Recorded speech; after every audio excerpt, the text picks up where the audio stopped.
नमस्कार विद्यार्थी मित्रांनो, इयत्ता 12वी कॉमर्स विषय OC&M. मुलांनो, आपलं 6वं प्रकरण चालू आहे सोशल रेस्पॉन्सिबिलिटी फॉर बिझनेस. आजच्या प्रस्तुत पाठामध्ये आपण व्यवसायाची समाज किंवा जनता याप्रती असणारी जबाबदारी अभ्यासणार आहोत. मुलांनो, व्यवसायाला समाज किंवा जनतेप्रती मोठ्या प्रमाणात महत्त्वाच्या जबाबदाऱ्या पार पाडाव्या लागतात.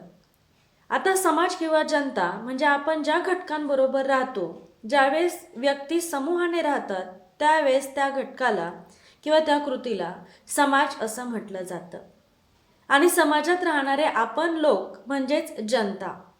म्हणजे समाज आणि जनता याबाबत व्यवसायाला काय काय जबाबदाऱ्या पार पाडाव्या लागतात त्या आपण क्रमाक्रमाने अभ्यासणार आहोत. इथे पहिलं आहे पर्यावरणाचे संरक्षण. आता पर्यावरणाचे संरक्षण हे आपल्याला माहिती आहे. मग व्यवसायाच्या बाबत पर्यावरणाचे संरक्षण ही काय जबाबदारी आहे? तर मुलांनो, बऱ्याचदा व्यवसायाकडून खूप मोठ्या प्रमाणात पर्यावरणाची हानी होते. खूप मोठ्या प्रमाणात वायू प्रदूषण, पाणी प्रदूषण होतं. व्यवसायाकडून जे उत्पादन घेतलं जातं त्या उत्पादनामधून जे काही रासायनिक द्रव्य तयार होतं ते द्रव्य बऱ्याचदा पाण्यातही सोडलं जातं. किंवा यंत्रसामग्रीच्या वापरातून जो काही धूर निघतो त्यामुळे मोठ्या प्रमाणात वायू प्रदूषण होतं, म्हणजेच हवेचं प्रदूषण होतं. मग अशा वेळेस व्यवसायाने काय केलं पाहिजे? समाजाच्या सुरक्षिततेसाठी विविध उपाययोजना राबवून पर्यावरणाचे संरक्षण केले पाहिजे. लक्षात आलं ना की व्यवसायाने अशा उपाययोजना आधीच राबवल्या पाहिजे की जेणेकरून पर्यावरणाची हानी होणार नाही, तर पर्यावरणाचं संरक्षण होईल. दुसरा आहे संसाधनांचा जास्तीत जास्त चांगला वापर.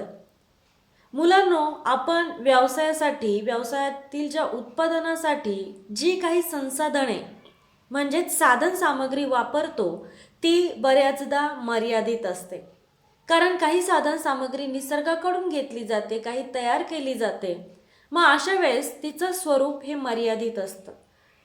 त्यामुळे कोणत्याही व्यावसायिकाने संसाधनांचा जास्तीत जास्त आणि अतिशय चांगल्या पद्धतीनेच वापर केला पाहिजे. कारण बऱ्याचदा ही जी संसाधने असतात ती संसाधने समाजाला सुद्धा उपयोगी असतात. मग त्याच्यामध्ये इंधन असेल, पाणी असेल, जमीन असेल, या संसाधनांचा व्यवसायाने अतिशय कार्यक्षमपणे वापर केला पाहिजे. तिसरा आहे दुर्बल घटकांसाठी आरक्षण.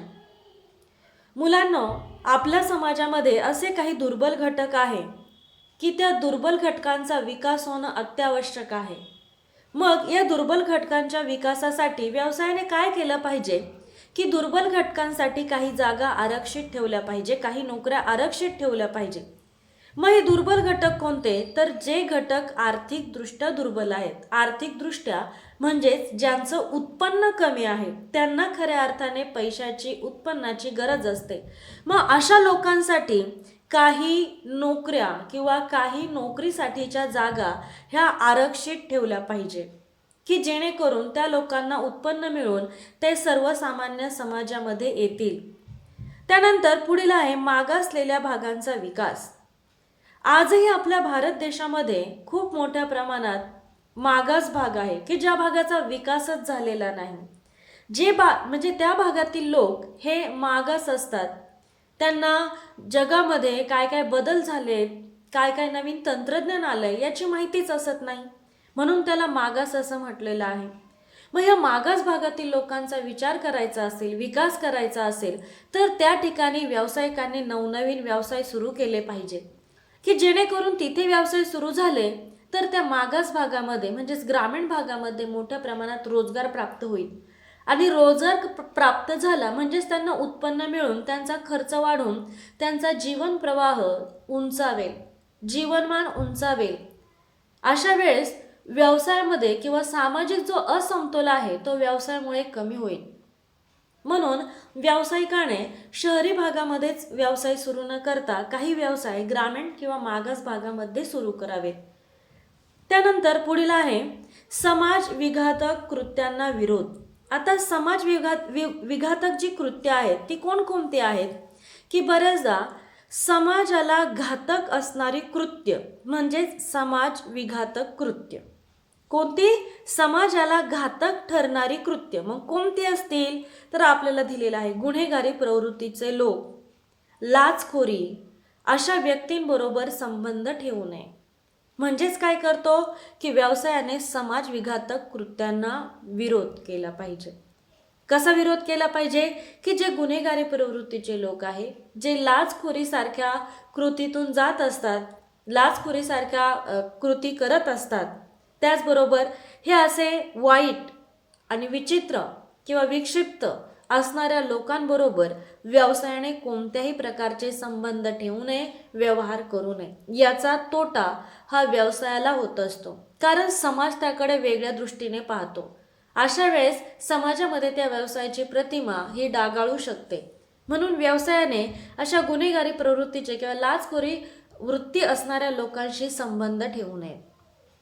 त्यानंतर पुढील आहे आर्थिक मदत. कोणत्याही व्यवसायाचा जर आपण विचार केला तर त्या व्यवसायाने समाजाच्या विकासासाठी मोठ्या प्रमाणात आर्थिक मदत केली पाहिजे. आर्थिक मदत म्हणजे पैशाची मदत. मग व्यवसाय समाजाला कोणकोणत्या कारणांसाठी पैशाची मदत करू शकतो? तर समाजाची जनजागृती करण्यासाठी विविध कार्यक्रम हे सरकार राबवत असतं, तर त्यासाठी निधी उपलब्ध करून देणे किंवा स्वतः असे काही कार्यक्रम राबवणे की जेणेकरून समाजाची जागृती होईल. त्यानंतर पुढील आहे अतिदाट गर्दी रोखावी. आता अतिदाट गर्दी म्हणजे नेमकं काय? तर त्यामध्ये सांगितलेलं आहे की शहरात उद्योगांचे केंद्रीकरण टाळावे. म्हणजेच की शहरामध्ये जे मोठे मोठे व्यवसाय मोठ्या प्रमाणात स्थापन होतात, मोठ्या प्रमाणात विकसित होतात, की ज्यामुळे सर्व व्यवसाय शहरी भागातच स्थापन होतात, त्यामुळे शहरी भागाचाच विकास होतो. मग त्यामुळे ग्रामीण भाग मागास राहतो. म्हणून व्यावसायिकाने शहरात उद्योगांचं केंद्रीकरण टाळावं. आपण मागाशी पाहिलं की जो भाग मागास आहे, तर मागास भागात किंवा ग्रामीण भागात जर व्यवसाय सुरू केला तर ग्रामीण भागातील लोकांनाही रोजगार मिळेल. पण व्यवसायाने जर शहरामध्येच व्यवसाय सुरू केले तर मोठ्या प्रमाणात स्पर्धा निर्माण होते. त्याचबरोबर अनेक विविध संकटांना तोंड द्यावं लागतं. त्यापेक्षा ग्रामीण भागामध्ये जर व्यवसाय सुरू केला तर सरकारही मोठ्या प्रमाणात आर्थिक मदत करत असते. अशा वेळेस हे व्यवसायांनी काय केलं पाहिजे की शहरामध्ये उद्योगांचे केंद्रीकरण करणं टाळलं पाहिजे. त्यानंतर शेवटचा आहे रोजगार निर्मिती. व्यवसाय ज्यावेळेस कोणताही नवीन व्यवसाय सुरू करत असेल किंवा दुसरा व्यवसाय सुरू करत असेल तर त्यावेळेस खूप मोठ्या प्रमाणात एक देशाची जी काही समस्या आहे ती कमी करण्याचा प्रयत्न केला जातो. म्हणजेच एखादा व्यवसाय सुरू झाला म्हणजे त्या व्यवसायामध्ये वेगवेगळ्या प्रकारचे कामं निर्माण होत असतात. मग ती कामं निर्माण होणं म्हणजेच रोजगार निर्मिती. मग तिथे उत्पादनाचं काम असेल, यंत्र चालवण्याचं काम असेल, विविध प्रकारचं काम असेल, तर ही कामं करण्यासाठी मोठ्या प्रमाणात रोजगार निर्मिती होत असते. म्हणजे अशा वेळेस व्यवसायाने रोजगार निर्मिती करण्यासाठी समाजातील सर्व घटकांचा विचार केला पाहिजे. मग या घटकांचा विचार करूनच मोठ्या प्रमाणात रोजगार निर्मिती करता येते. मोठ्या प्रमाणात रोजगार निर्मिती झाली तर देशातील दारिद्र्य आणि बेरोजगारी कमी होते. तर मुलांनो, अशा प्रकारे हे आपण व्यवसायाची समाज किंवा जनता याप्रती असणारी जबाबदारी अभ्यासलेली आहे.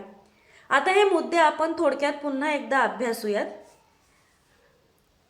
पहिली जबाबदारी आपण अभ्यासली होती पर्यावरणाचे संरक्षण. म्हणजेच व्यवसायाने समाजाप्रती जबाबदारी पार पाडण्यासाठी समाजाला आवश्यक असणारं चांगलं पर्यावरण ठेवलं पाहिजे. म्हणजेच व्यवसायाने अशा काही उपाययोजना राबवल्या पाहिजे की जेणेकरून पर्यावरणाची हानी होणार नाही, पर्यावरणाचं संरक्षण होईल.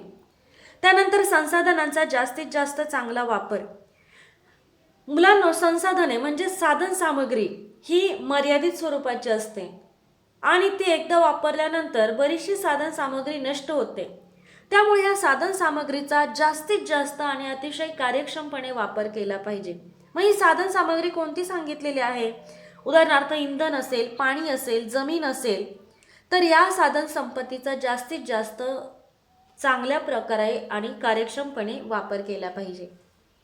त्यानंतर दुर्बल घटकांसाठी आरक्षण. समाजातील जे घटक आर्थिकदृष्ट्या दुर्बल आहेत, तर ह्या आर्थिकदृष्ट्या दुर्बल असणाऱ्या घटकांसाठी व्यवसायाने काही जागा आरक्षित केल्या पाहिजेत. आर्थिकदृष्ट्या दुर्बल म्हणजे जे पैशाने गरीब आहेत अशा दृष्टीने जे दुर्बल आहेत, तर त्या लोकांसाठी, त्या विद्यार्थ्यांसाठी काही जागा व्यवसायाने आरक्षित करून ठेवल्या पाहिजेत. त्यामुळे काय होईल की त्या लोकांना उत्पन्न मिळेल आणि त्यांचं जीवनमान उंचावेल. मागासलेल्या भागांचा विकास. भारतामध्ये जो भाग मागास आहे त्या मागास भागाचा विकास करण्यासाठी व्यवसायाने ग्रामीण भागामध्ये किंवा मागास भागामध्ये व्यवसाय सुरू करावे आणि मागास भागात व्यवसाय सुरू झाल्यानंतर त्या ठिकाणी मोठ्या प्रमाणात रोजगार निर्मिती होऊ शकते. त्यानंतर पुढील आहे समाज विघातक कृत्यांना विरोध. आता जी कृत्ये समाजाला घातक असतात ती कृत्ये म्हणजे समाज विघातक कृत्य असतात.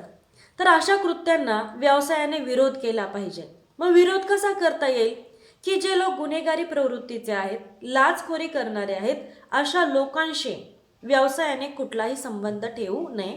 त्यानंतर आपण पाहिलं होतं आर्थिक मदत, की समाजामध्ये जर काही विकास घडवायचा असेल तर ते समाजाची जागृती करणं महत्त्वाचं आहे.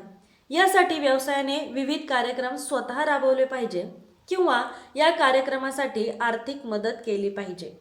त्यानंतर अतिदाट गर्दी रोखावी. अतिदाट गर्दी म्हणजे व्यवसायाने शहरात व्यवसाय न करता ते व्यवसाय ग्रामीण भागामध्ये करावेत. कारण शहरात सगळेच व्यवसाय करतात, त्यामुळे साहजिकच तिथे उद्योगांचं केंद्रीकरण झालंय, म्हणजे एकवटलेले आहेत तिथे उद्योग. मग यामुळे काय होतं की शहरी भागाचा मोठ्या प्रमाणात विकास होतो, ग्रामीण भाग तो मागास राहतो. असं होऊ नये म्हणून व्यवसायाने बऱ्याचदा काही असे उद्योग निर्माण करावेत की ज्यामुळे मागास भागाचा पण किंवा ग्रामीण भागाचा पण विकास झाला पाहिजे. त्यानंतर आता आपण शेवटचं पाहिलं होतं रोजगार निर्मिती. व्यवसायाने मोठ्या प्रमाणात रोजगार निर्माण केले पाहिजेत की जेणेकरून देशासमोरील जी बेरोजगारीची किंवा दारिद्र्याची समस्या आहे ती समस्या कमी होईल. मग अशा प्रकारे रोजगार निर्मिती करून एक प्रकारे व्यवसाय देश सेवा करू शकतो. मुलांनो, अशा प्रकारे आपण व्यवसायाची समाज किंवा जनता याप्रती असणारी जबाबदारी विविध मुद्द्यांच्या आधारे अभ्यासलेली आहे. या घटकाबाबत तुम्हाला काही गोष्टी समजल्या नसतील किंवा काही घटकांची माहिती व्यवस्थित मिळाली नसेल तर तुम्ही त्यासाठी संपर्क साधू शकता.